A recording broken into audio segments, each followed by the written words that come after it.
కోసం పంపించాడేమో బ్రహ్మ నడిచేడి నా ఇంటి దీపమా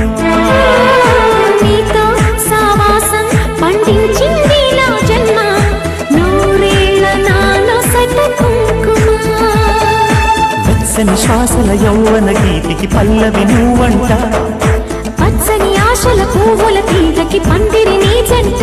మన బిగి కౌగిలి తన కోవెలని కొలువుండి పోవాలని చేరింది ప్రేమ చేరింది ప్రేమ తొలిసారి నిన్ను తాకి ప్రేమించిన